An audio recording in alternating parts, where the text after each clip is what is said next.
I'm a type 1 diabetic. I've been managing it for 30 years as a pharmacist. My wife of 10 years, Helena, always prepared my insulin injections, said she wanted to help, that it was her way of showing love.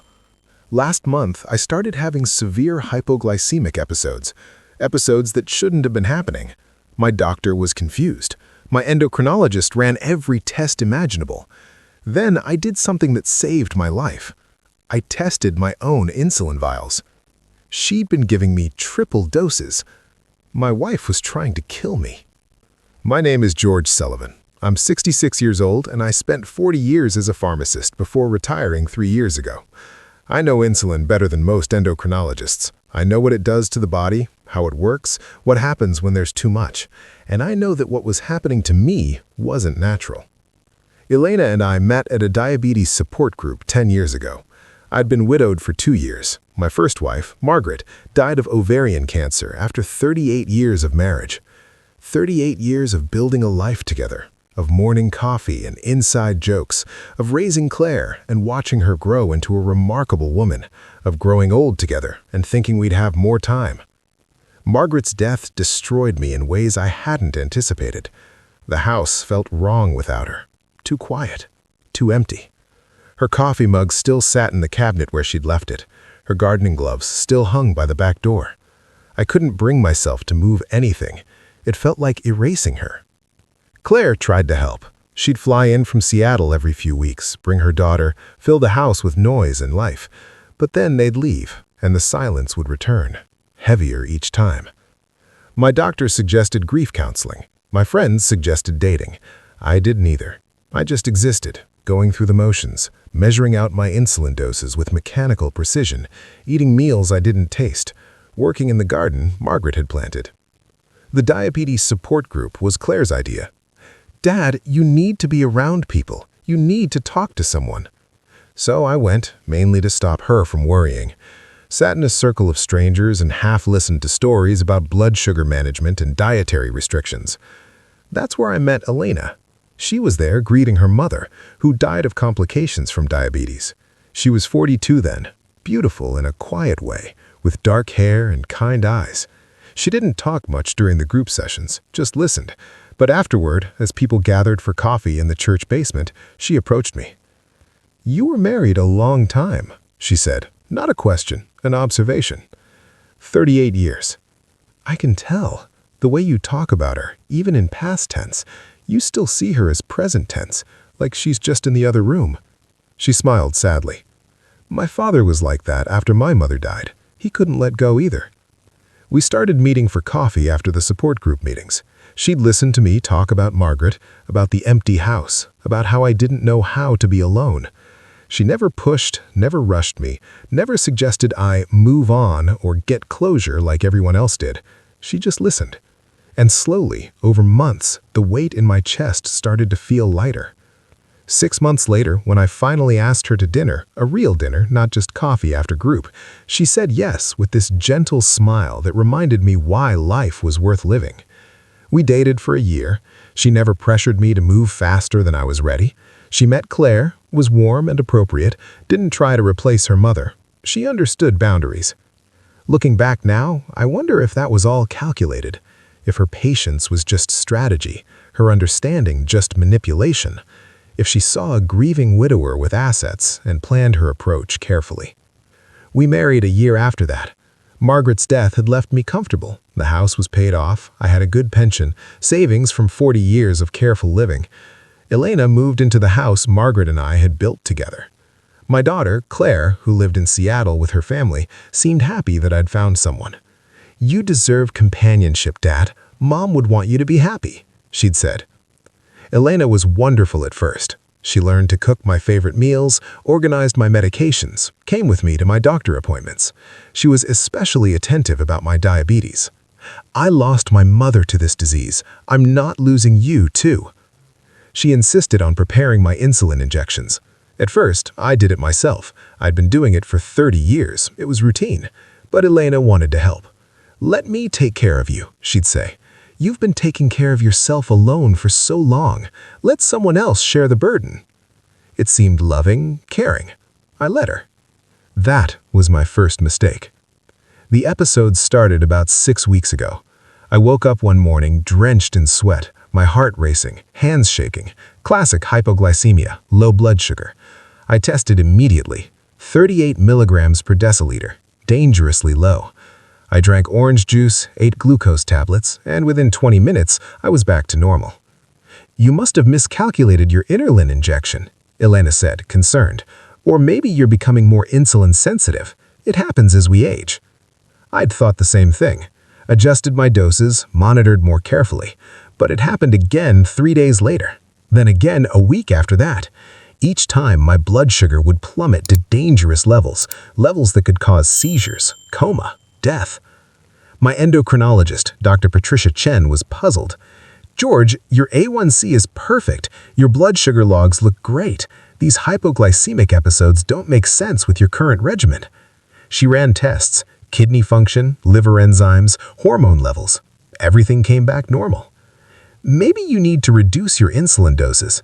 Let's cut everything by 20% and see what happens." I did. The episodes continued. That's when I knew something was wrong.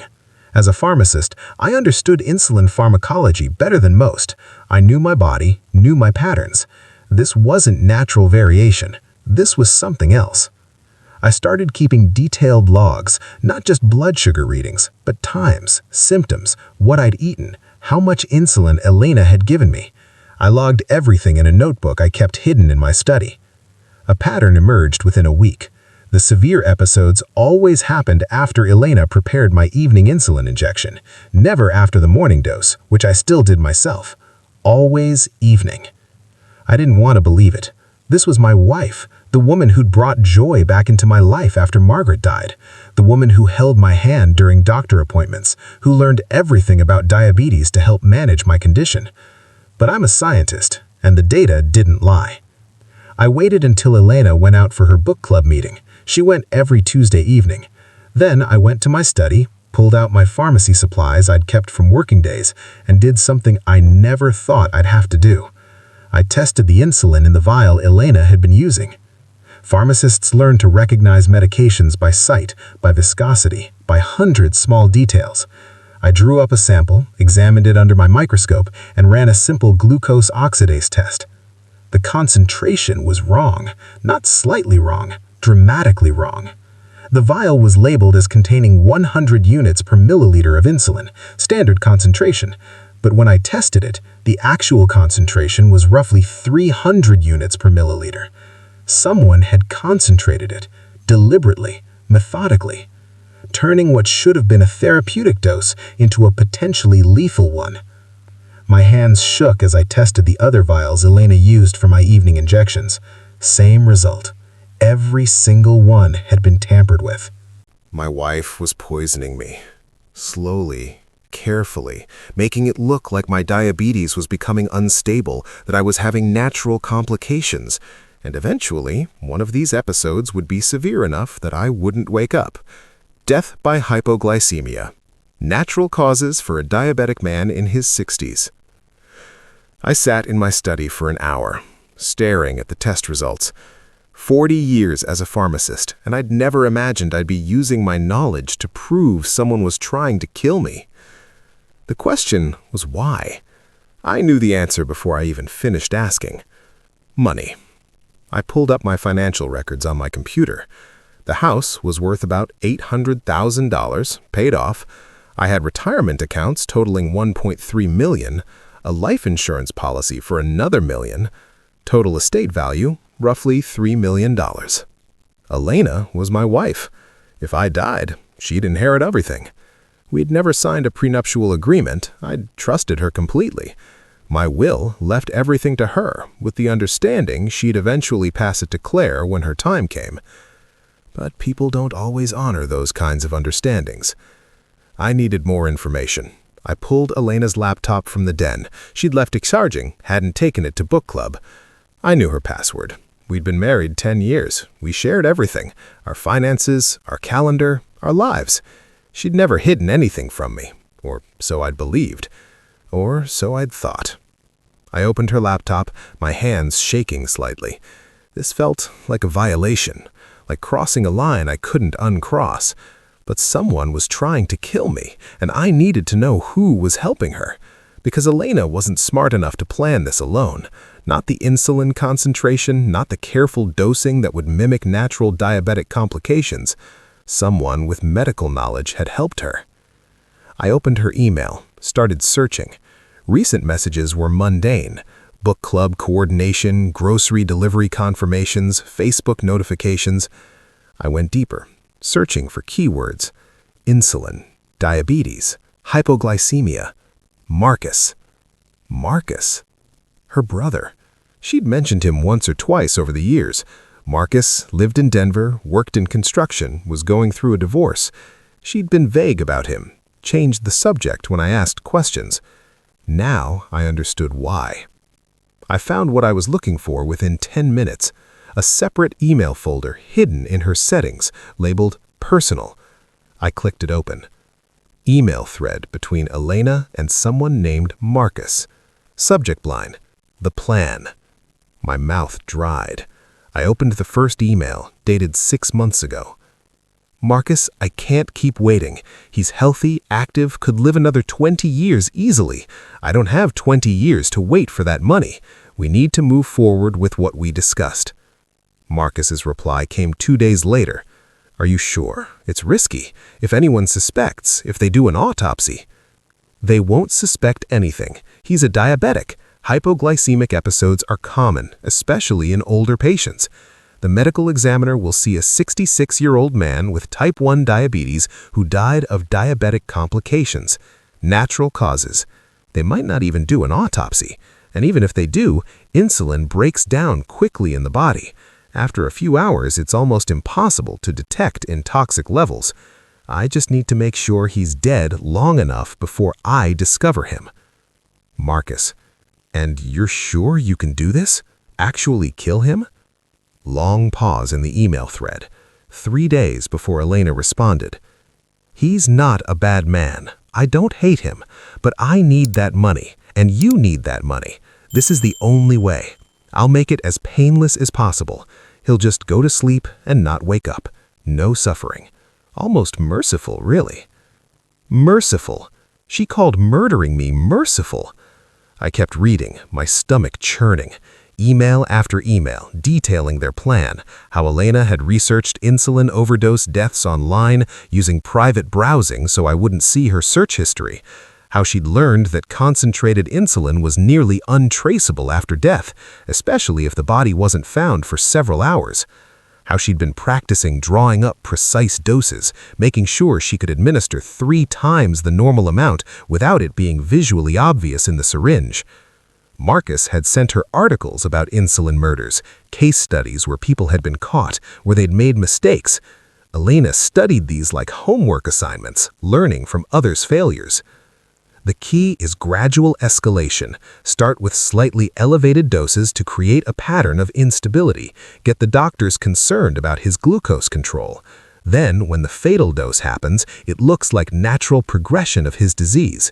Everyone will assume his diabetes just got worse. She'd been planning this for months, maybe longer, and Marcus was her accomplice, her motivator, her partner in this horror. And who was Marcus? I scrolled further back in the email thread, found a reference to your brother, Elena's brother.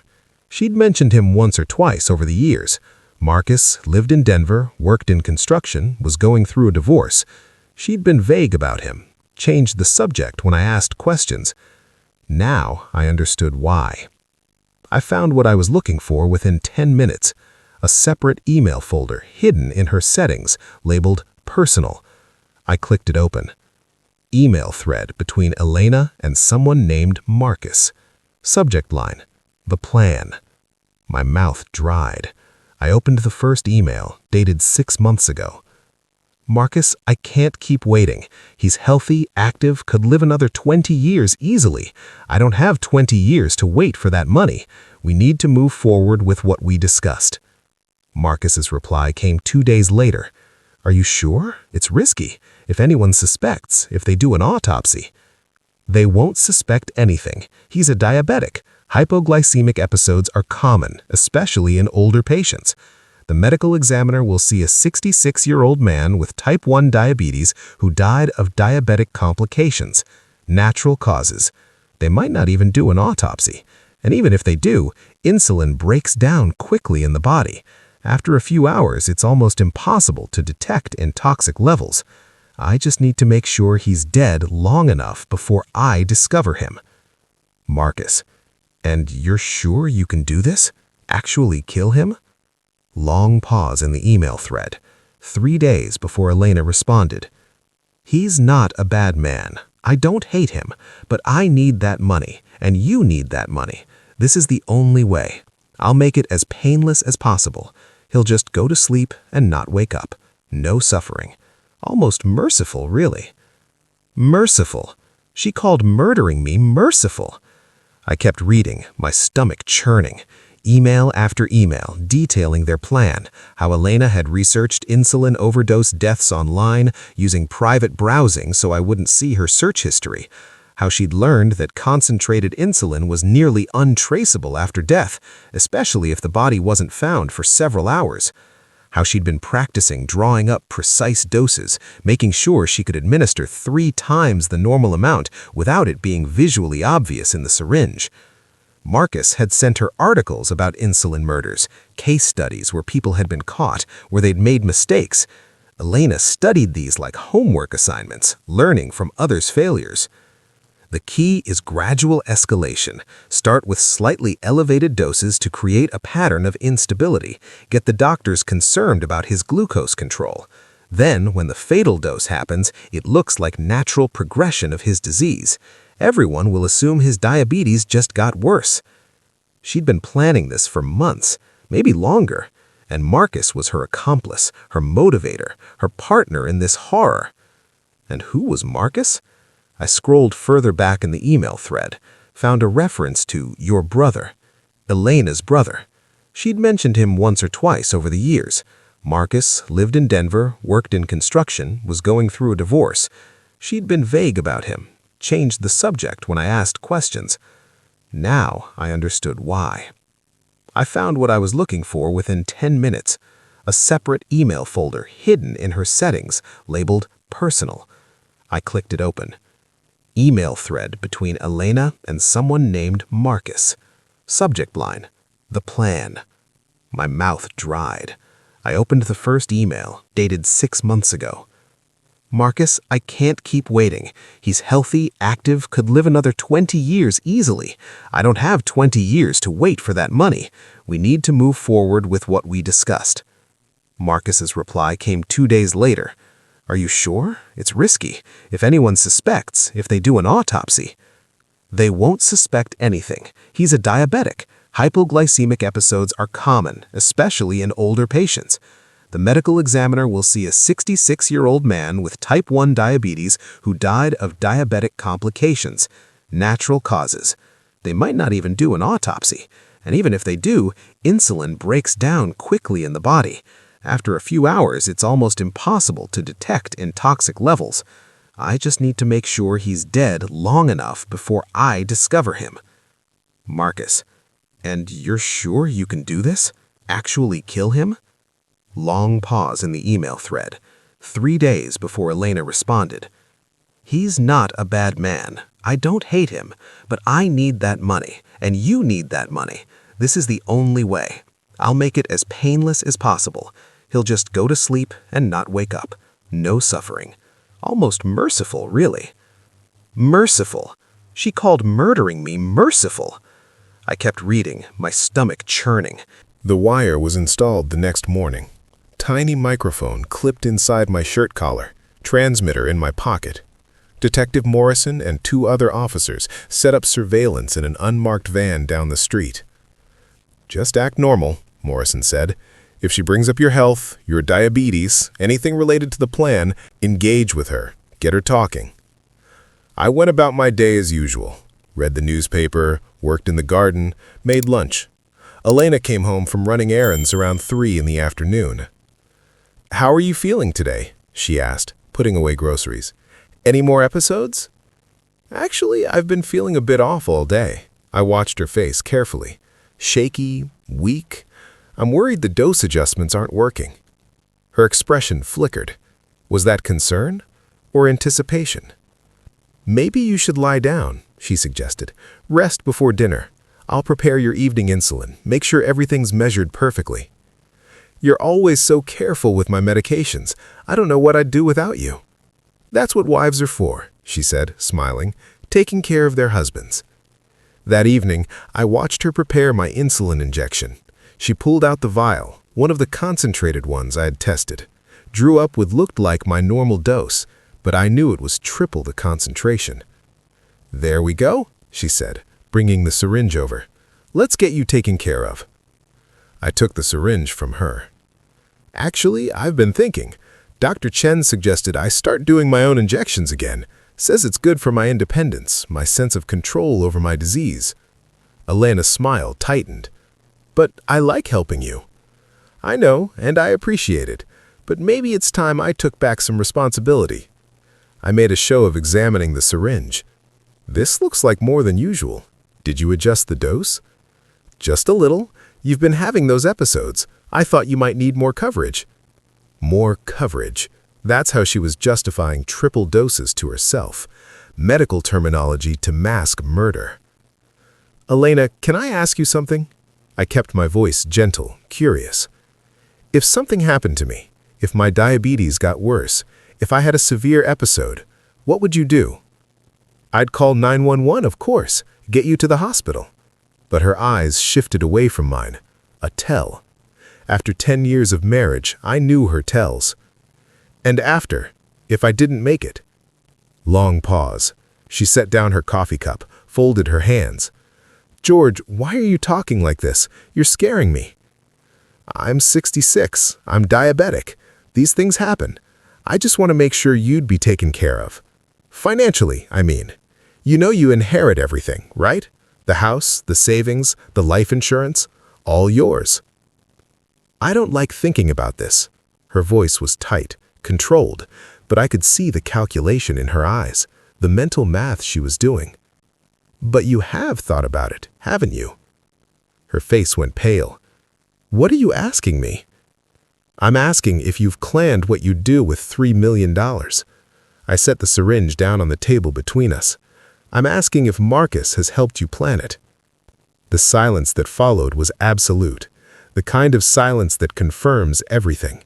I could hear the refrigerator humming in the kitchen, the clock ticking on the wall, my own heartbeat pounding in my ears. "How did you—" She stopped herself, but it was too late. That half-question was as good as a confession. "How did I find the emails?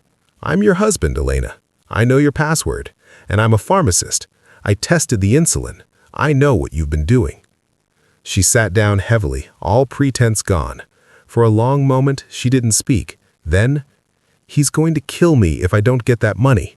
Marcus owes $200,000 to people who don't forgive debt. He needed help. I needed—" She looked around the house. "I needed security, a way out if things went wrong. So you decided to kill me. It wasn't supposed to be like this. I did love you, George, in the beginning, but 10 years and you just keep living, keep being healthy? And Marcus kept calling, kept saying he was running out of time. So we made a plan. Just one severe episode, that's all it would take. You'd die in your sleep, no pain, no suffering. They'd list it as diabetic complications, natural causes. No one would even investigate. Except, I'm not dead, and now I have your confession on record." Her head snapped up. "What?" The front door burst open. Detective Morrison and 2 uniformed officers entered, weapons drawn.